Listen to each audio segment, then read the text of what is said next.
like fire. Nemo's got the mic dressed in satire. Andrew in the booth, spinning the wheel. Cameras rolling, it's all surreal. Who's the guest today? Who's the guest today? Record spinning, always winning. Right, 'cause Nemo questions pinning. Andrew calls the shot, don't miss the frame.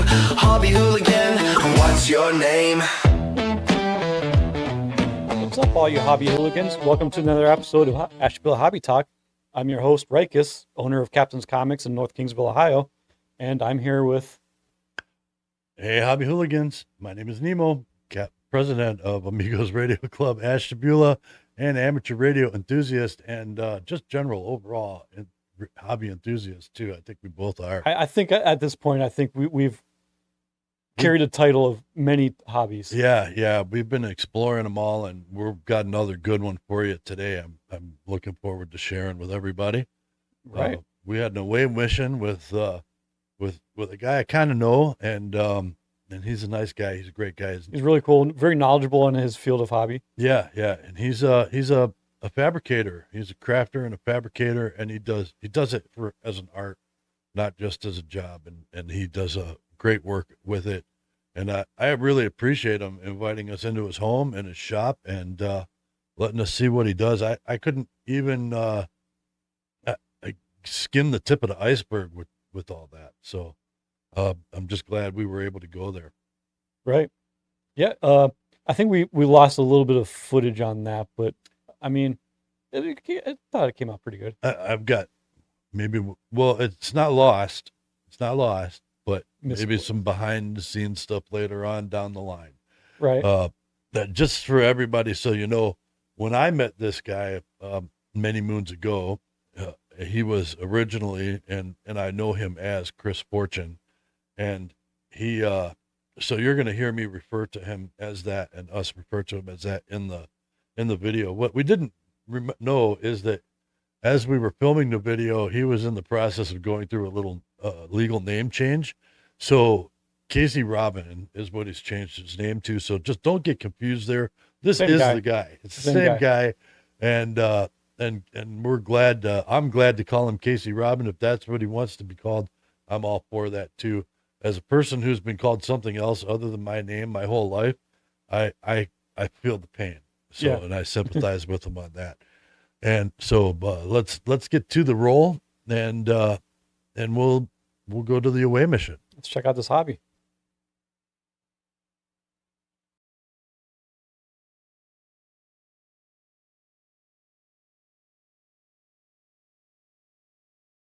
You want to talk about our background a little bit too? I mean, we don't really know each other. We're peripheral friends, so to speak, but we were tied together during David's problems. Yeah, that's how we met. We met at David's parents' house. Yeah. And then the Perkins family, and yeah, that happened with David.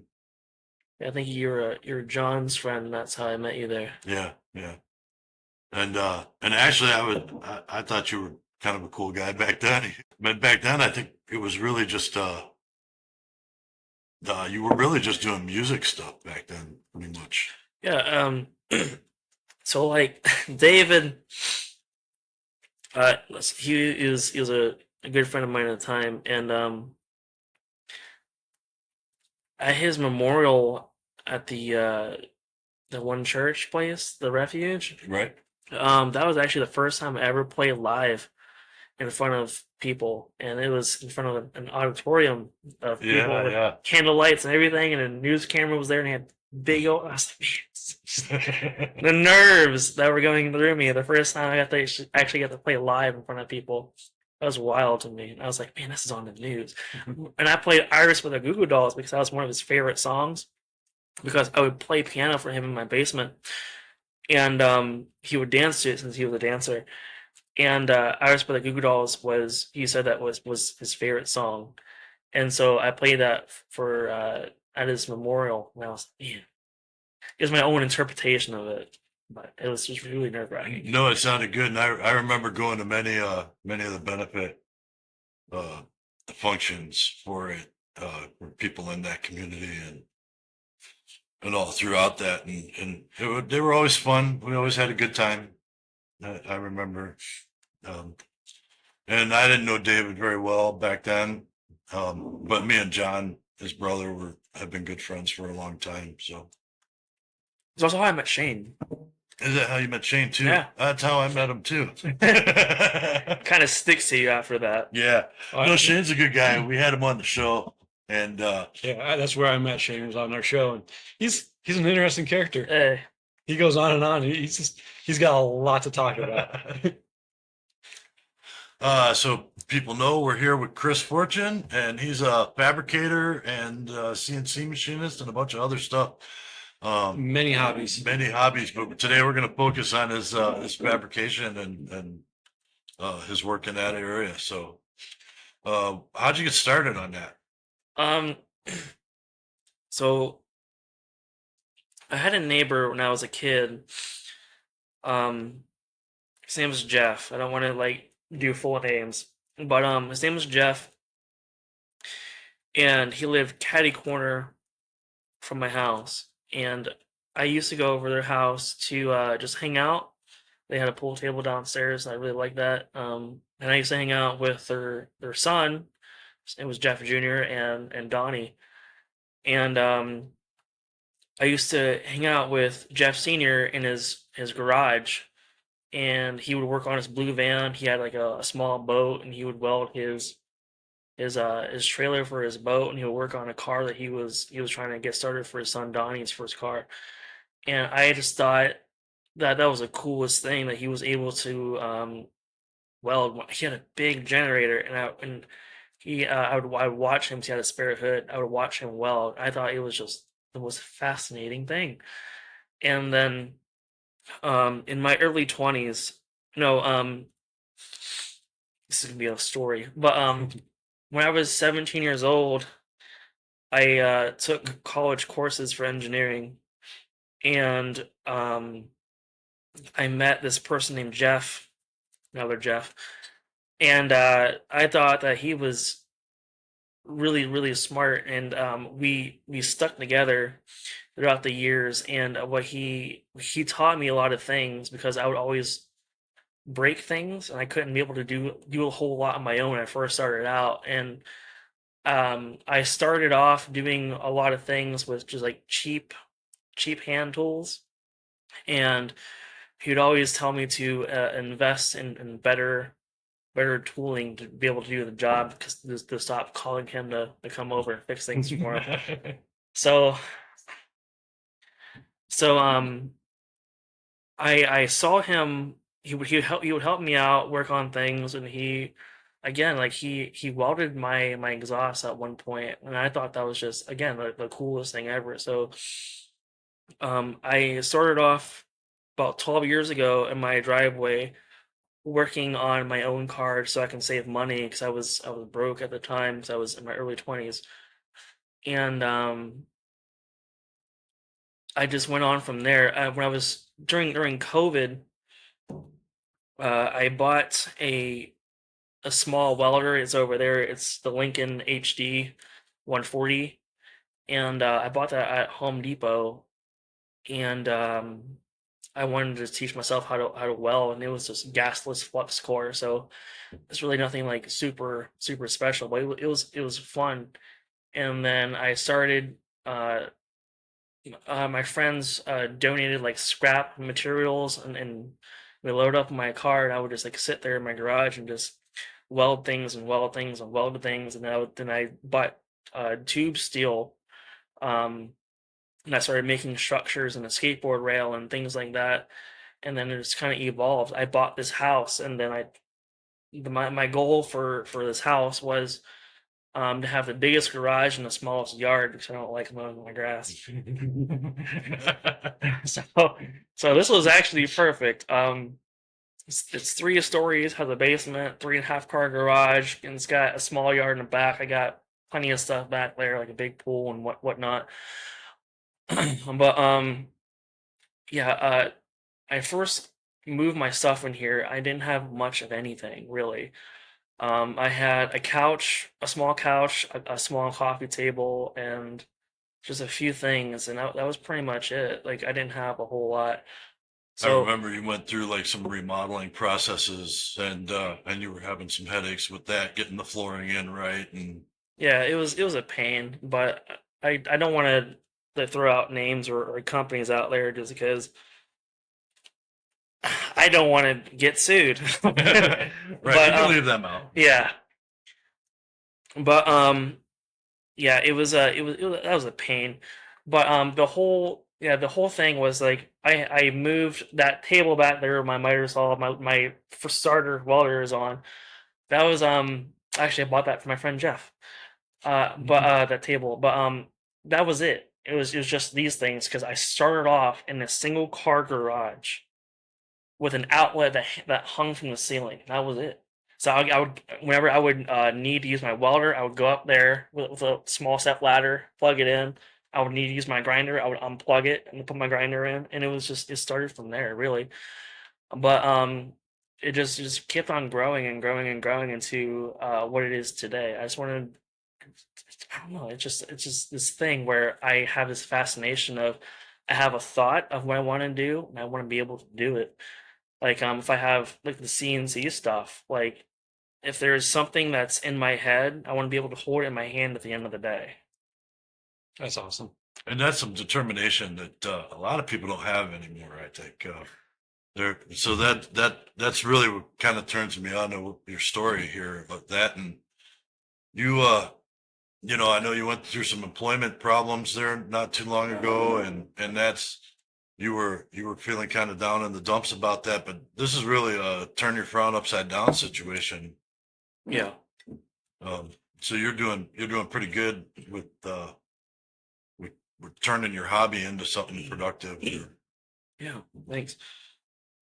Um yeah, it just comes down to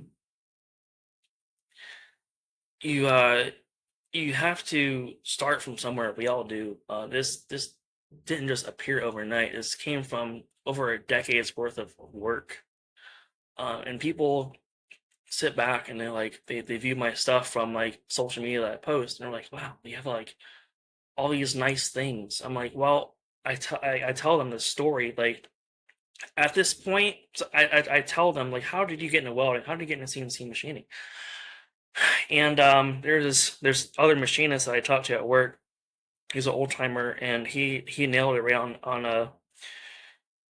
He just nailed it because I said that I tell people the same thing. I was like, not to sound like I don't know, like cocky or full of myself. I was like, at this point, you have to have money to make money. And I tell them like, don't be discouraged by that or think that you can't get to this point because I started, like I said, in my driveway 12 years ago with the cheapest hand tools that I could afford. Right. And that was to save money, and I learned a lot from doing things the right way and the wrong way. And it just turned into this now like you went through my house. So it's like this garage full of tools, and my house has a CNC room and my lathe downstairs with a bunch of tools laying around it. Like it just didn't pop out of nowhere. It started off over a decade ago with really cheap tools that would just like round out bolts. It was just bad, but it's what I could afford at the time, and it's what I can work with, so I can get my feet wet and just learn how to do things. That's cool. A lot of hard work goes into a lot of hobbies, but I think a lot of harder work for you because metal is not easy. It's just more tools you need for metal. Yeah, for sure. You have to know what you're working with when it comes to like mild steel. There's like between ferrous, non-ferrous materials. Things between like aluminum, different grades of stainless. There's like 201, 304, all the way up to 316. Like you have to know what you're dealing with, what you're working with, so that way you can have the appropriate tools for the job. What I learned whenever I was a toolmaker apprentice was that they told me to have the right tool for the right job. Makes sense. Yeah, I've had to learn that the hard way a few times doing stuff over the years. now I try and make sure I go get what I need. I grew up watching MacGyver, and he fabricated every tool that he had, and man, that's so backwards. Yeah. So not to get super off camera. Talk about I fabricate my own tools as well. Just like that motorcycle that's behind the cameras is that it needs to replace one of the parts on it, and what it happened is I need a specialty tool for it, and I went to like the hardware store that sells bigger tools with writing on it for like tractors and even and they told me that they didn't have it, go check somewhere else that might have it, and nothing had nothing no place that I went to had anything close to it.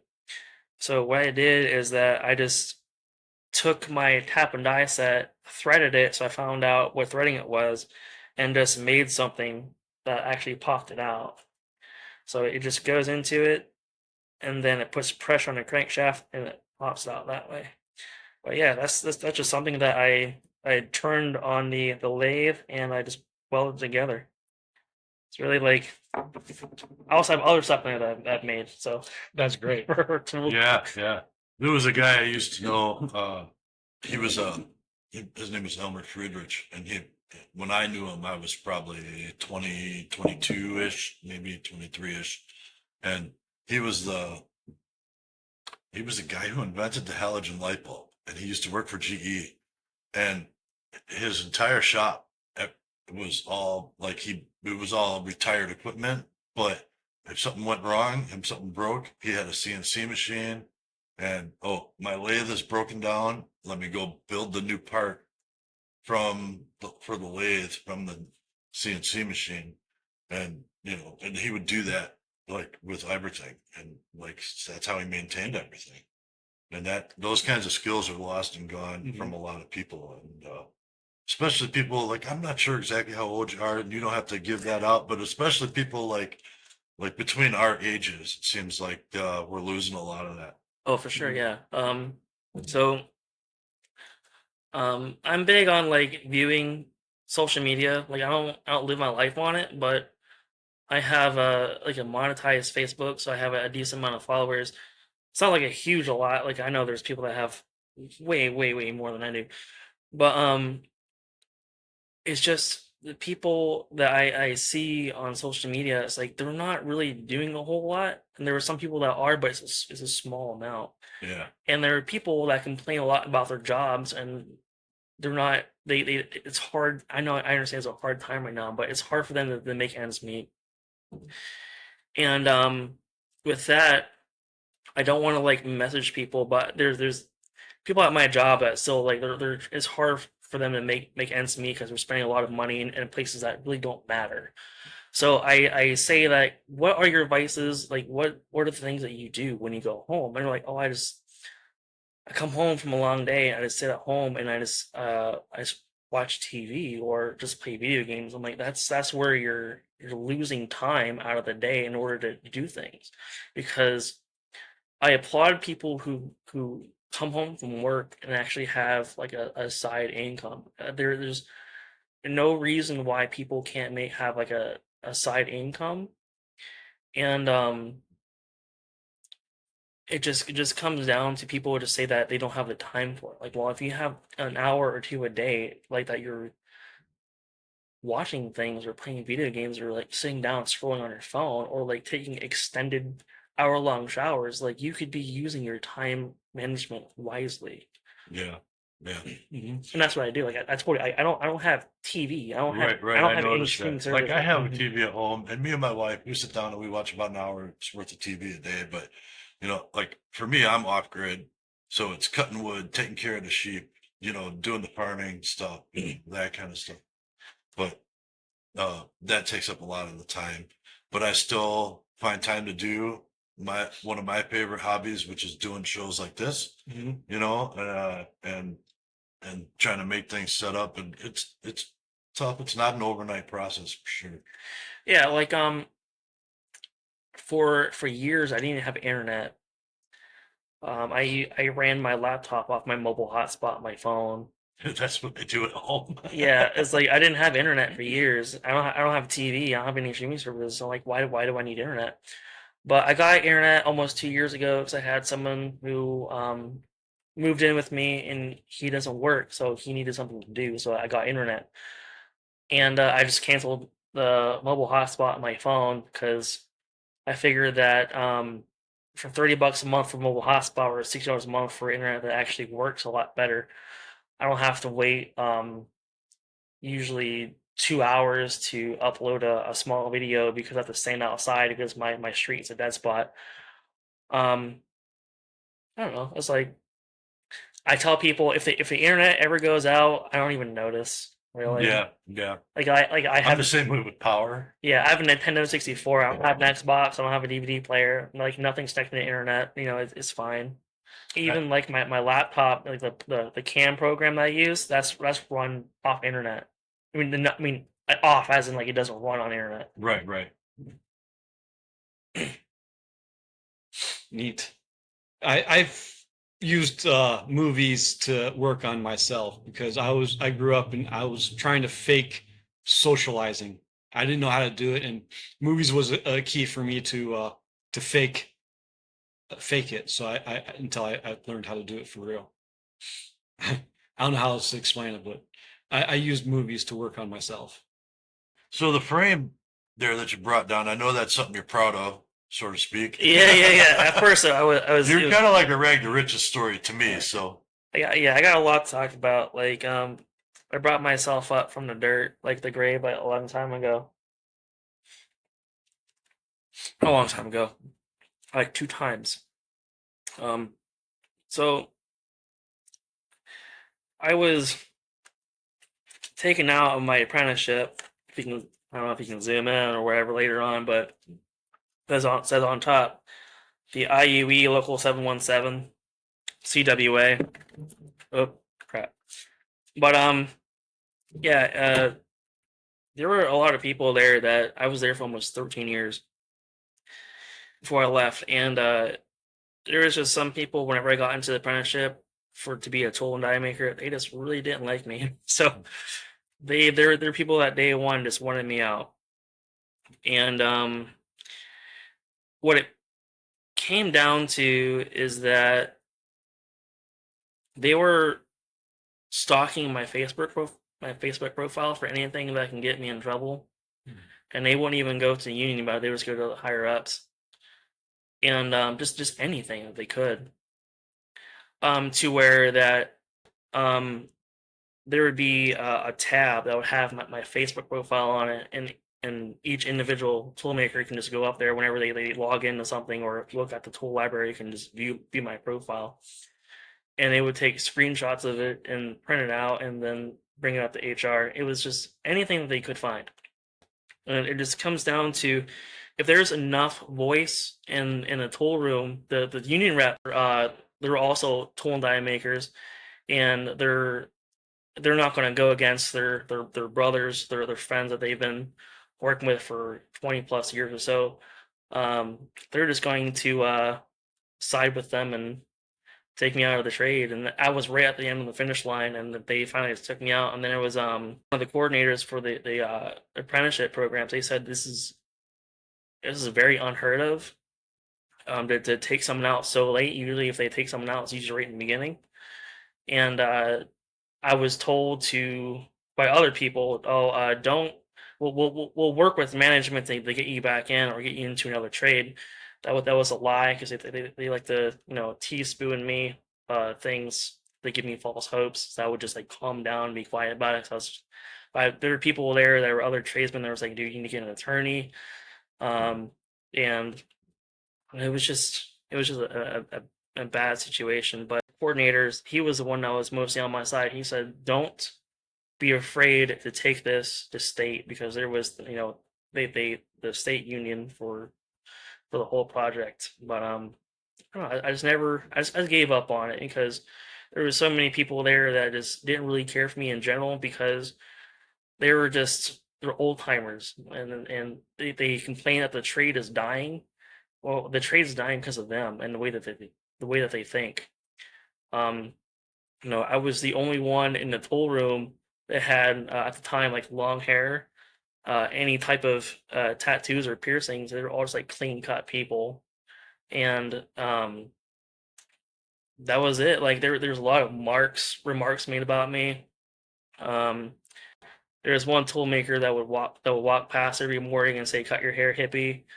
Uh, there is one person. He came up to me. He denies it. But there's other people that heard him say it. He said, "If it was back in the day, you wouldn't be able to set foot in the tool room with that shit on your face and that long hair." And it really comes down to, again, the trade is dying because of them. Yeah, you see that in a lot of stuff. People talk about that with like I do amateur radio, and people talk about that with the amateur radio and the hobby there. Like there's no new people, no new people, but the people older than me, and not all of them, but people older than me, there's some gatekeeping definitely going on there. Mhm. It kind of sounds like that's what was going on with you. Um, but both of those situations have kind of turned around, is my understanding. They're having some issues, and you're doing good. Yeah, they closed down Plant 10, which is right next to the plant that I worked. As far as I know, people there that are in the trades, they don't really turn handles anymore. Like they don't work a vertical mill or do CNC work. Oh, they do that in one department in the back, but most of the people are just they call themselves shim jockeys because the only thing they do is they open up the die, they find out what's wrong with it, they replace tools that are already pre-existing because they outsource them from another company. So they go to the tool crib, they buy the tool, they don't make it, and then they just throw some shim up there and they call it a day. It's not they even say it's not even tool making anymore. It's No. just they call themselves shim jockeys. Mm. Versus things that I'm doing now by myself, I am turning handles all the time. I am programming things. I am making things all the time. I am making either tools, I'm making suspension components, I am making anything custom out of my CNC machines. And it's like, you look at this. This isn't a reflection of who I am. This is a reflection of what I become because of this. And what it is like I will do everything that I can just to prove people that I can be far more successful without them, and that's it. That's just me, just like doing that right there. From what I've seen, and like I said, I know we're not close, but we've been peripheral friends for some time, and I've seen you make a huge turnaround all the way around. So Oh yeah, like whenever I got kicked out of the trades, a year later, I had only $380 in my bank account, and I was just devastated. I was trying to sell anything that you can touch in this shop right here was for sale. If you can touch it, I would list off a price and I would sell it to you. I was just that desperate for money, and no matter how hard I cried to the union about, "Hey man, are you still talking to so and so about me trying to get into another place?" Like I said, they would just teaspoon me anything that I wanted to hear, so that way I would calm down about the situation until finally they couldn't just lie about things anymore because I knew that they were, and I had enough. So I just started looking for jobs, and it took about almost a year before I got this welding job that I have now, and like I said, like I taught myself everything how to weld over there, like all the flux core MIG welding and then the TIG welding over there. I taught myself how to do that, and I would just at work while I was demoted into my old position, um, I would just watch hours and hours of videos on welding and just things on how to improve. And I would come home after my shift and I would just apply it. And then I took a welding test at my current job. And I passed it and I got the job position. So that helped me out a lot. But yeah, it just goes down to there were so many things that were just wrong with that apprenticeship that I was in. Uh, Me and the other apprentices, we had a group chat, and there were things that management would have done that would help us out with our apprenticeship that the union didn't want to do, because the union wanted no influence from management. They wanted to do it like their way, like the tough skin kind of way. And we would complain about it. And one of the coordinators, he said that this is extortion. This is also illegal. He said that if you want to keep on complaining about this, then you can go back to where you came from. And that was to demote all of us back to our previous positions. And all this brought to you to the point of Sleeping Forest. Can you tell me about Sleeping Forest and how'd that come about? So, Sleeping Forest Fabrications, that came from during COVID. Whenever I bought my flux core, gasless flux core MIG welder back there, and I wanted to have a name for myself once I started to get into doing framework and making just geometric things.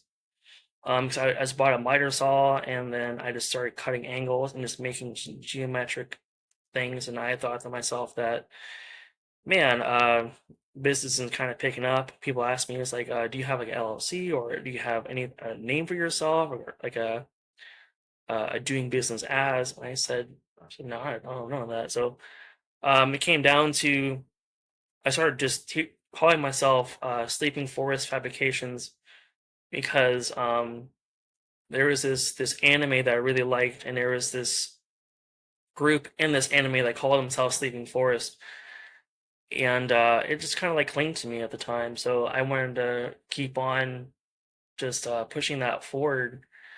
I know that I kind of let the name die out for a few years, because after COVID, things got really expensive. The cost of materials went up. I could no longer be the affordable person. But prior to that happening, I made a lot of different things for people.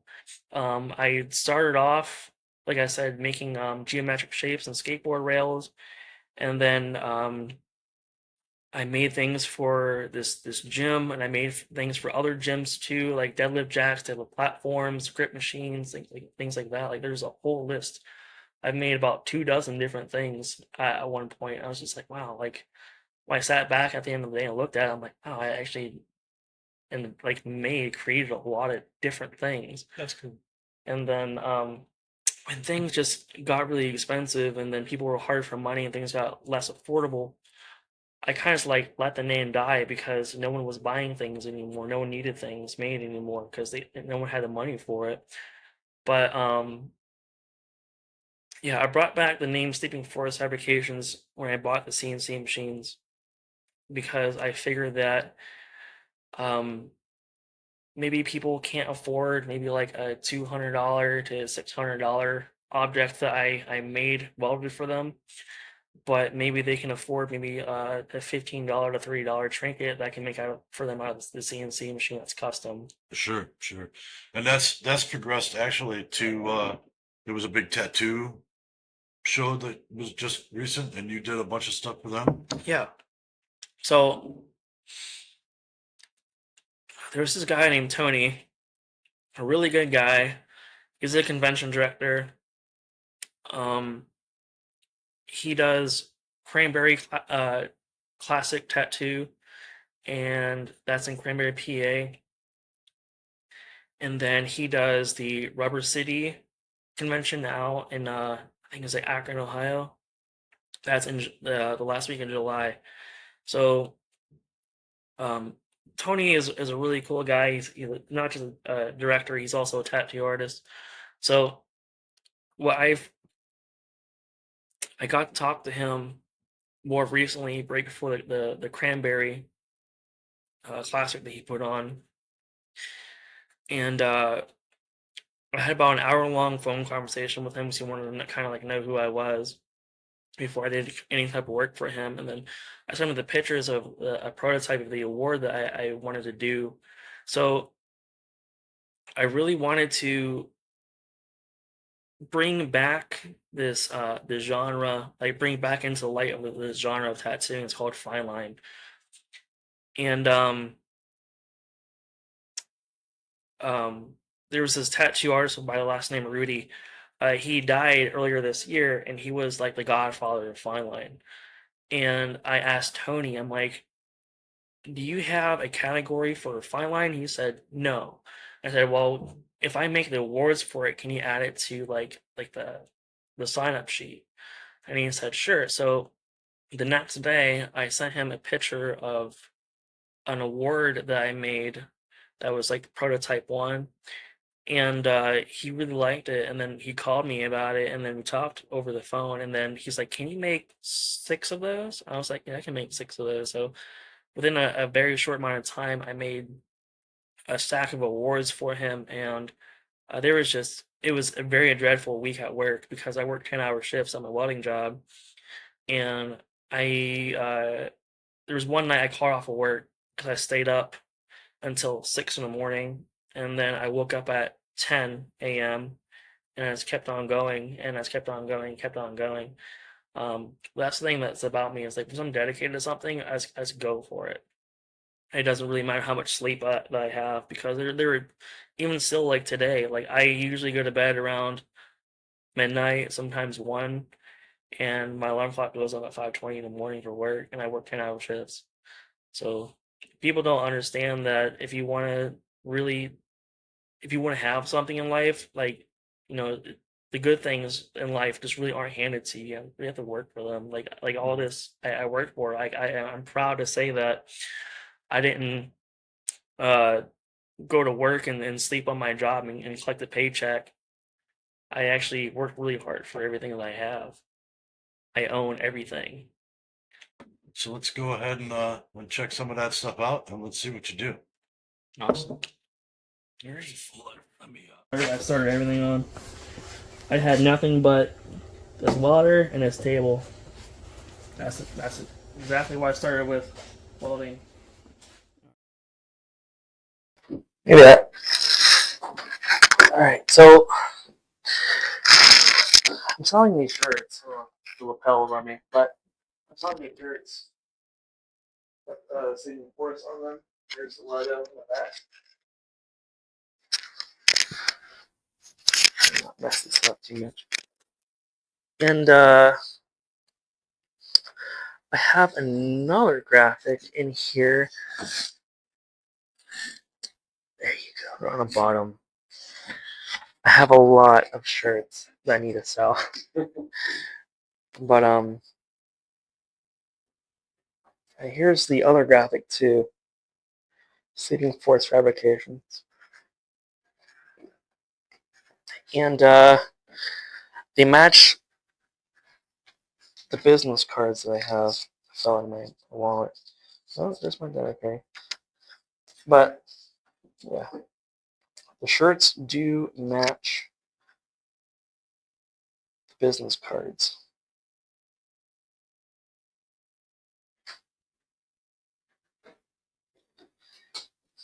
And that was just I made a post a while ago with a bunch of different logo designs, and I had people vote on their favorite designs. And the top 2 designs I actually turned into shirts and business cards, and people just seemed to really like that. Oh, I thought it was cool. So how I got the design, the idea to make business cards out of metal was sat with this person named Jeremy, and we wanted me to make him like yard signs. And I was like, I don't know if I'm really up to the scale about doing that because I can't cut out huge sheets with what I'm working with. And so we sat here and I just brainstormed about something. I was like, what about like business cards, like that are made of 6061 aluminum? Because 6061 is automotive grade and also like marine grade, and so they don't corrode. So even if you wash them, like if you like leave your wallet or whatever your pants and you wash them, they'll still be fine. Leave them out in the rain, they fall on the ground, they're fine. Like, even like leave them out in the rain for like on a site for like 2 years, all of a sudden like you pick it up, like, what is this? And it still looks fine. You can't get that with like a regular like debit card or like those paperback cards. They'll just deteriorate. Smart. Yeah, so I wanted to make something that would last. But the brass business cards that I make for myself, those are H62. So they are 62% copper and then 38% zinc. And what's going to happen with that is because it's higher in copper, is that they do have they will deteriorate over time, just because like you look at the Statue of Liberty how it turned green. Right. So I'm just these are the first cards that I've made for myself out of H62 brass, and I just kind of want to run them through the test of time and see how well they do. You do more than just metal. You do wood burning. Yeah, so like anything I could really do, like even like hybrid projects where I've made like wood and then did aluminum, make inlays for them like that. And then there's things like that where I have like all little cool details in them. Robin Williams put some of his quotes on the back from Good Will Hunting. And this is the first coaster I made, a little Gundam one.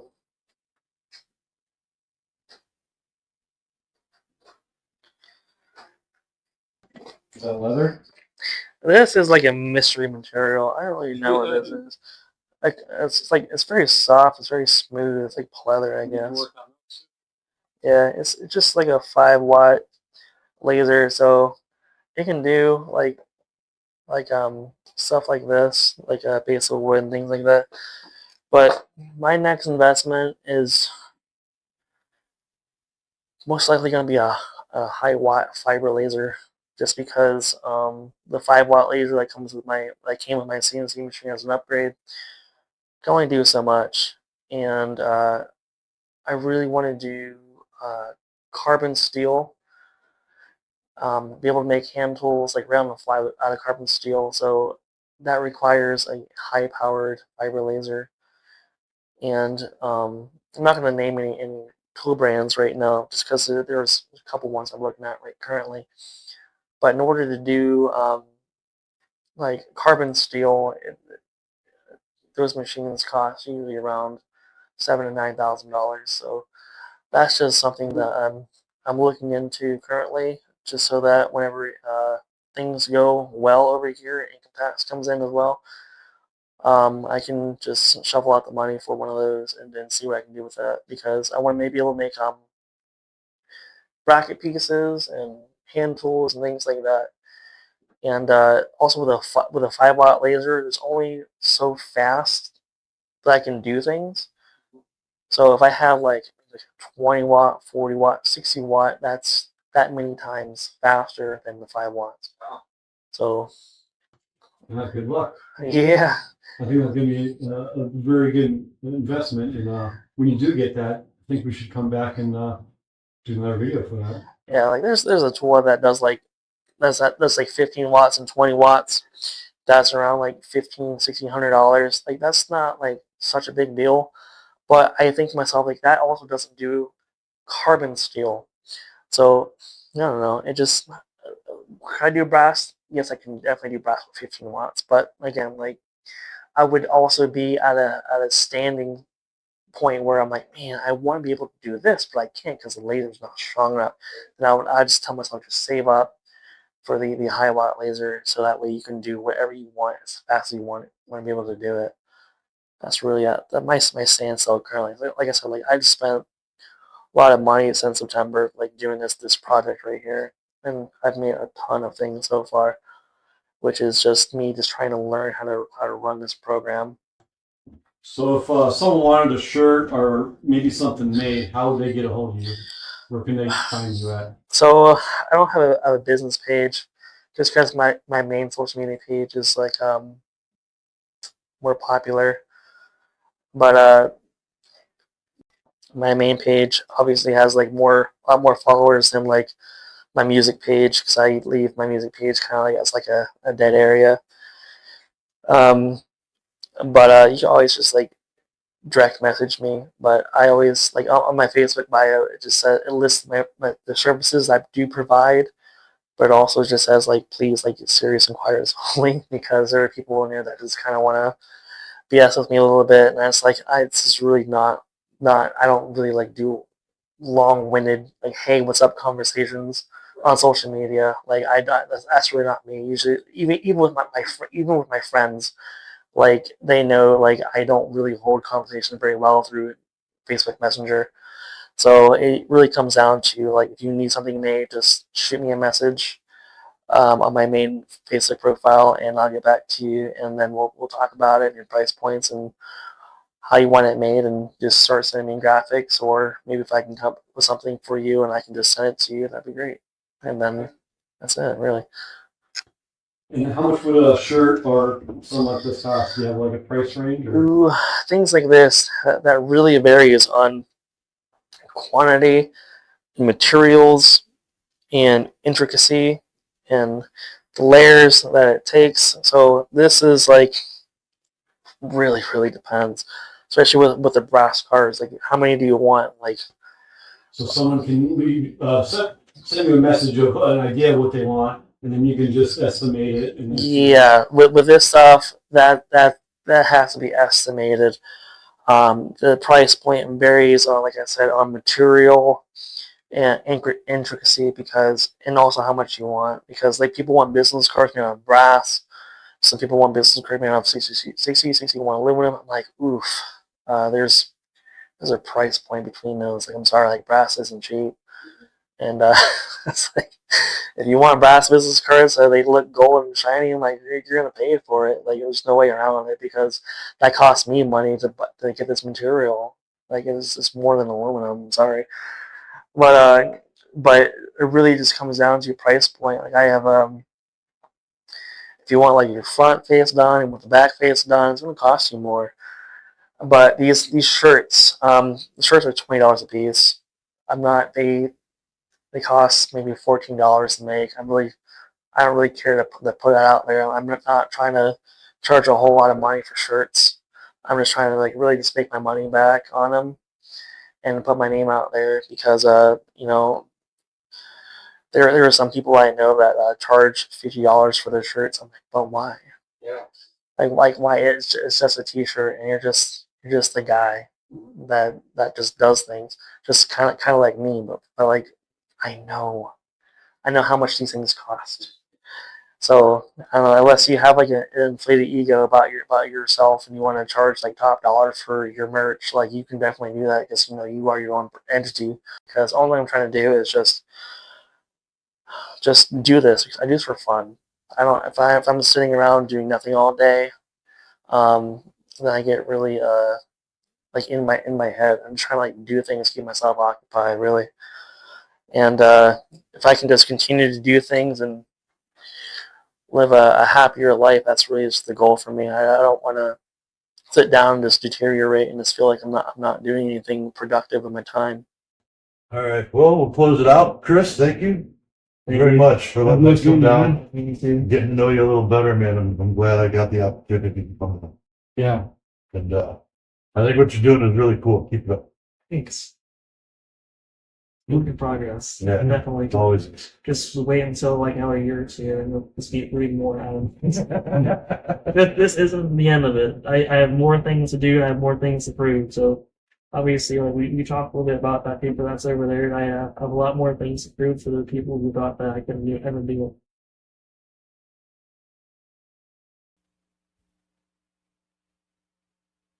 Hey, welcome back. That was pretty good. Yeah, that was great. And I've never really known him that good, Casey, and we've kind of been friends, like known who each other were for a long time, and Acquaintances, I think. yeah, and I'm really glad we were able to sit down and talk with him and get to know him a lot better. And I think we can probably go back when he gets an upgrade, because he was talking about getting an upgrade of And some more equipment. laser engraving stuff, and absolutely it'll be a blast. And I didn't get good shots of like the furniture, but he like custom built a lot of the furniture around his house. Some of the art decoration stuff, and he's got himself well set up there. And I noticed he had some really nice guitars and yeah, music system set up. He's good on music too. Like if you check out his music stuff, that's also cool. So we're gonna put this. I don't know Thank if you, you can- Sleeping Forest. Thank zoom in on you, that.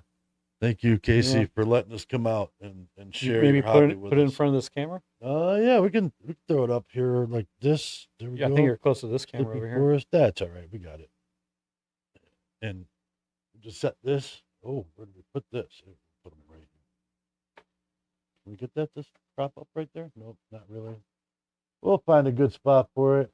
It's on the list of hobbies that we've gone and explored. Appreciate you being there. So hey, you want to talk about something today, huh? Yeah, I mean, I'm excited because I've seen a trailer for a movie that I've been waiting for. My X-Men are finally going to hit the MCU. Really? In Avengers Doomsday, there's a trailer with a beautiful Cyclops just kind of blasting his eyes out. It was Wow. like awesome. So we've got another Marvel movie coming out. Yep. Awesome. It's not going to come out until December, but I mean, it's enough for us to, yeah. There are some cool things coming down the pike, entertainment wise. Did you have a chance to see the trailer for that? No, I haven't, but I'm gonna go find it. It's got a lot of the same cast as the original. It's got Patrick Stewart in it, looks like, and Ian. And that actually reminds me. I was going through our video chats the other day, our comments on our YouTube channel the other day, and I realized somebody had actually remember I was looking for a new show to binge watch, and somebody had actually suggested Firefly, and I love that show. It was great.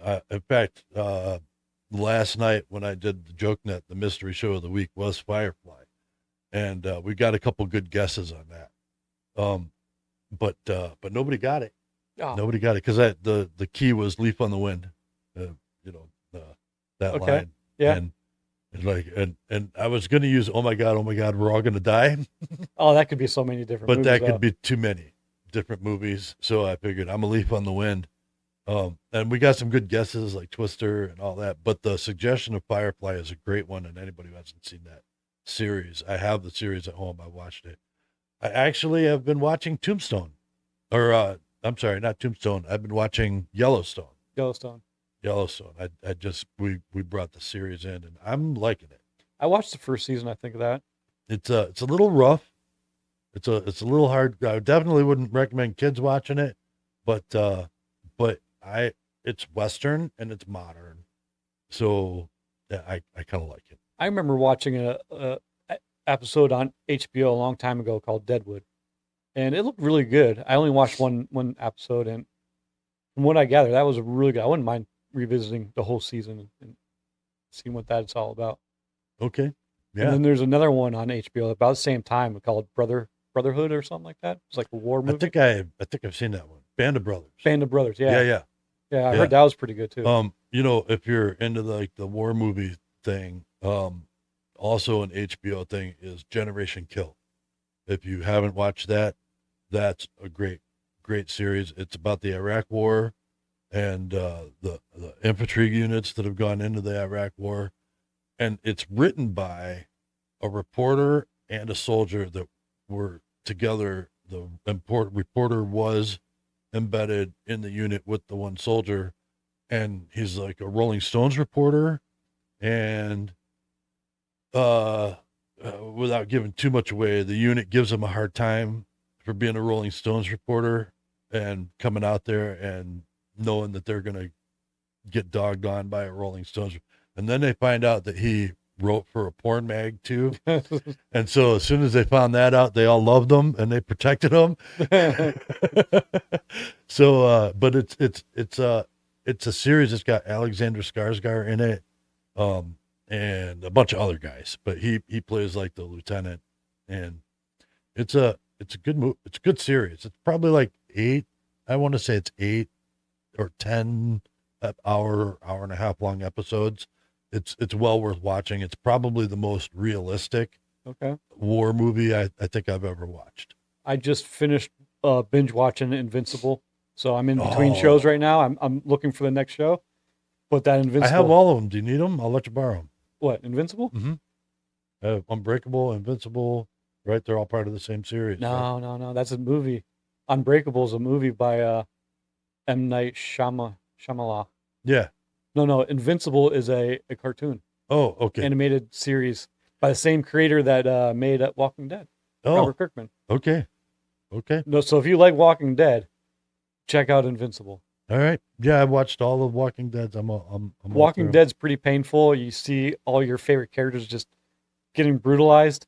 Robert Kirkman doesn't hold back on Invincible either. All right. Very good. Very good. Yeah. So check out some of that cool stuff and look for the Marvel stuff coming up here. Yeah, coming out. I mean, I'm excited. New Cyclops movie, huh? I'm an X-Men fan. I'm a diehard X-Men fan. I love Wolverine, and just seeing that they're going to be part of the MCU now, integrated with everyone else, I'm excited. That'll be great. So hey, I've got a bunch of hobby stuff coming up, and I should not slack on making those things, especially this month, because we've got Winter Field Day coming up for our club, and that's going to be on the 24th and 25th of this month. So what Winter Field Day is it's a preparedness emergency disaster exercise where we get together and we set up in remote locations and or planned fallback locations, and we test our equipment and we test new stuff, old stuff, and we practice sort of for emergency situations. And it's also a contest. I don't care what anybody says. It's also a contest. It's grab as many call signs as you can, make as many contacts as you can. It's a 24-hour event. It starts at 1600 UTC, which is 11 a.m. our time. So we will be on location at probably 7:30 in the morning, getting everything set up so we can be ready to go by 11 o'clock. And then it ends at on Sunday at 16:59. So I'll be there. awesome. I'm this close to getting a little bit more into your hobby. You gifted me during the Christmas a scanner so I can listen to. And it looked like you had it all set up. I know you were messaging back and forth last night before I was running the net at 8 o'clock, and you were trying to get it working, and you said you were only hearing static. And I think it's that telescoping antenna on there. We are going to work on getting you a BNC connector so that you can run an antenna outside of your aluminum siding house. Then I can listen in on your hobby and see what that's all about. Yeah. That gives me a little bit closer to understanding the ham radio. Absolutely. And if you don't have a ham radio, you can also check it out on my YouTube channel, my other YouTube channel, which is the Wednesday Night Joke Net. And I usually upload that net right after I do it. I don't do it live. But you won't listen to it live. But, You'll be able to hear. But you'll be able to hear. If you have a ham, you can like. listen to it live and interact. Yeah. So definitely check that out. I don't need that information there. So, come out and check us out on Winter Field Day. If you're local watching, we're going to be at 3600 Stanhope Kelloggsville Road. That's the Jefferson Conservation Club. And they're kind of partners with us at this point. We've been hosting our monthly meetings there for over a year now. And, probably 2 years now. And we now partner with them with some of their events. We've helped them out with some of their fundraising events, and we appreciate their letting us use their facility for that. A couple of us are members over there. So check us out, Winter Field Day, January 24th and 25th at 3600 Stanhope Kelloggsville Road. And this coming weekend on Saturday, the 10th is Saturday, we're going to have our monthly meeting there, the Radio Club's monthly meeting. And that starts at 6 p.m. So if you're interested in amateur radio, you can come check us out there too. But we'll see you on the 25th. Yes. All right, cool. And then you guys can come and that's open to the public too, right? Yeah, that's open to the public. Please come on down. on in, check us out. Check us out. We usually have a big potluck. This year, we're starting our first annual chili cook-off at 4 p.m. on Sunday. So come down and sample some chili and vote for who's got the best. We're doing it at 4 p.m. on Sunday instead of 4 p.m. on Saturday because none of us want to sit in a building full of guys who've eaten chili for 24 hours, but we'll be doing it on Sunday. We won't need to get into that. Right. So you can use your imagination. Come down, eat some chili. It'll be great. Or come check out our radio club meeting on the 10th. That'll be good too. hey, we haven't plugged this in a while, but we're getting incrementally closer to someone winning this coffee mug. It's a coffee mug from the Wednesday Night Joke Net. And there aren't any more of these kind being made anymore. I have a different kind out there now. And this t-shirt, which I keep crammed in the coffee mug. And look, I had to leave it crammed in the coffee mug for 3 weeks in order for it to even get a wrinkle, because I know it's been that long. But you shake it a couple times, look, those wrinkles just brush right out. Maybe I'll leave it hang over this week so that they all fall out. But somebody will win this coffee mug and this t-shirt, any size, any color printing, we'll get it to you. And that'll be whoever makes it to the 100 subscribers. So our 100 subscriber is going to win both of these. We'll ship them out to you straight from here. That'll be great. And if the shirt does come in the coffee cup, don't drink the shirt. I mean, it'll probably give you cotton mouth. Use it for coffee or hot chocolate. It's great for those things. Absolutely. Right. And yeah, don't get cotton mouth from the cotton shirt. That'll be awesome. Yeah. Man, these shirts are so nice. The material is so good too. And the printing really holds up well. I can't talk about that enough. So, hey, we got our website, ashtabulahobbytalk.com. It's looking cool. Yeah. So come check us out there. People were asking how they can support us. The two best ways for people to support us is share your hobby. Come on our show. Share your hobby. Talk to us. We've got a bunch of great stuff coming up. Oh yeah. We've got some, I'm excited. Yeah. We got this month booked. This month is booked with filming and editing and shows all the way around. So we've got good shows booked for quite some time. So we're hoping to get everybody. But we want more. Yeah. Obviously we're thirsty for more. Thirsty for more. Show us your hobbies. Bring us into the fold. We will absorb. I want to understand more hobbies out there. And if you can't support us that way, hey, this stuff costs us money, and we do it. We appreciate the people who follow us. But hey, if you want to give us some gas money, we have a Ko-fi account.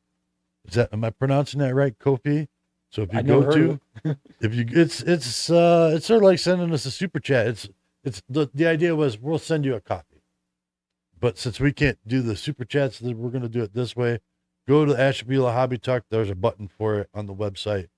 As you're floating around the website, you'll see it. So just click on it.